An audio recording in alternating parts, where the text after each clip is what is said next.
dambeeyay ka dhacay waxaan leeyahay falka caynkaas oo inagu soo noqnoqday iminka dhawaan marka waxaan ka wacyigelinayaa dhammaan ragga habluhu way la dhasheen way idin dhaleen waa garabkiini waa gaashaankiini marka waxaan leeyahay la joojiyo la is wacyigeliyo ragga waxaan leeyahay dumarka unaxa magacaygu waa Najmo Mustafa Cawi waxaan ku hadlayaa hawlaha dhalinyarada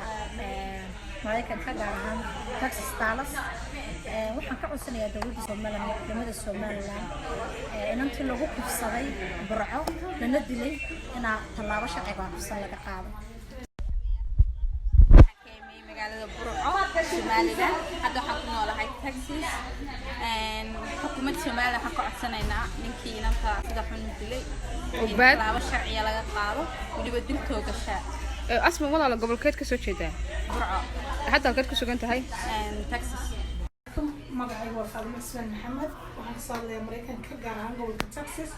waxaan dowladda Somaliland ku codsanaynaa ama Soomaali meel walba ay joogto gabdhaha in kufsiga laga daayo oo ninkaas si gabadha kufsaday xumeeyay iyo gabdhihii hore oo kufsadayba in la sharciga la hor keeno ayaan ka codsanaynaa dowladda Soomaaliya iyo Somaliland gabdhaha laga daayo kufsiga waa hooyooyin carruur haystaan kuwa gabdhaha kuwa soo koraya mid walba waxaan ka soo jeednaa kufsiga iyo xadgudubka dumarka loo geysanayo assalaamu calaykum waraxmatullaahi wabarakaatuh warahmatullahi wabarakatuh magacayga Abdulka Cabdi Ismaaciil waxaan joogaa waddanka Mareykanka gaar ahaan Dallas Texas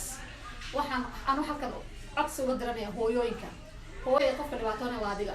qofka silcaya waa adiga qofka ilmahaaga waa adiga qofka maartay dhibaatoona waa adiga ilmahaaga ilaasho ilmahaaga dukaan ha u dirin suuq ha u dirin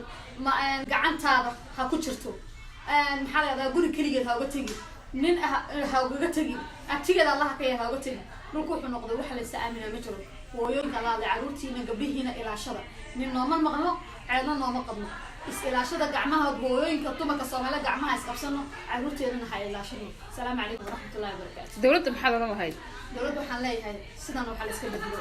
sidan si gaanta hala sameeyo muxuu waddan ku yahay hadii waddankiiba hablihii yaraa ee bilistii quruxdii waddanka maalin kastaba midba haduu intuu kubsado uu dilo uu cuno uu sida waraabaha u googoosto annagu saan dowladda ma naqaan xaqi magacaagu saddexan حكيم محمد حسين waxaan joogaa gobolka Texas Dallas ayaan joogaa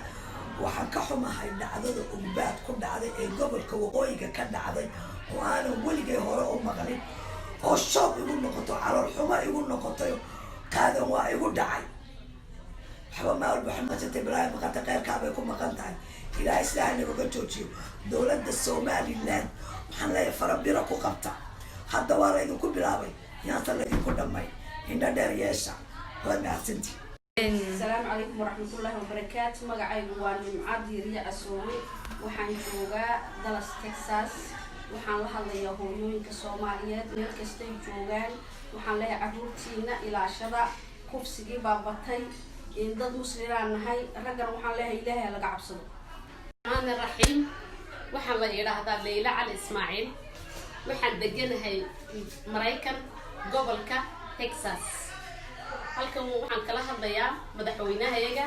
Muuse Biixi jamhuuriyadda Somaliland waxaan leeyahay ninka tallaabo sharciya inaad ka qaadid walaal magacaagu saddexan magacaygu saddexan waa Fadiya Axmed Cali ku nool waddanka Mareykanka gaar ahaan gobolka Texas waxaan walaalkan ka jeedinayaa inaan ka hadlo video oo ku saabsan kufsiga iyo dilka gabdhaha Soomaalida loo geysanay gaar ahaan meel walba oo joogaan loo geysanayaan aad iyo aad uga xunahay waxaan leenahay madaxda Soomaaliya meel kasta Somaliland Soomaaliya anywhere meel kasta joogaan in wax laga qabto gabadhii hadda ugu dambeysay ugbaad special gabadhaasi waxaan leenahay gabadha wax loo qabto